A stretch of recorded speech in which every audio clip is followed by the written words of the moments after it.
ഇന്നത്തെ കാലത്തെ പെൺകുട്ടികളുടെ വിവാഹത്തേക്കാൾ ശ്രദ്ധ പുലർത്തേണ്ടത് ആൺകുട്ടികളുടെ വിവാഹത്തിനെന്ന് Thalassery archbishop Mar Joseph Pamplany. 25 വയസ്സാകുമ്പോഴേക്കും ആൺകുട്ടികൾ വിവാഹത്തെക്കുറിച്ച് ഗൗരവമായി ചിന്തിക്കണം, ജീവിത പങ്കാളിയെ സ്വയം കണ്ടെത്തണമെന്നും ജോസഫ് പാംബ്ലാനി അഭിപ്രായപ്പെട്ടു.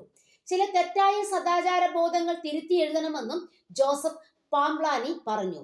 ഇന്നത്തെ കാലത്തെ മാതാപിതാക്കൾ വിചാരിച്ചാൽ മാത്രം ഒരു ജീവിത പങ്കാളിയെ കണ്ടെത്താൻ കഴിയില്ല.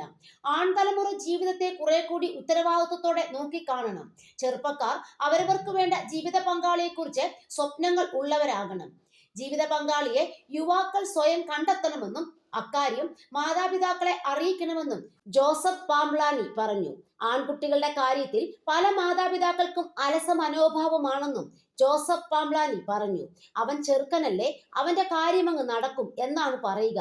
അങ്ങനെ നടക്കില്ല എന്ന് മാതാപിതാക്കൾക്ക് മനസ്സിലായി. ആൺകുട്ടികളുടെ വിവാഹ കാര്യത്തിൽ മാതാപിതാക്കൾ കൂടുതൽ ശ്രദ്ധ പുലർത്തണമെന്നും ജോസഫ് പാംബ്ലാനി കൂട്ടിച്ചേർത്തു.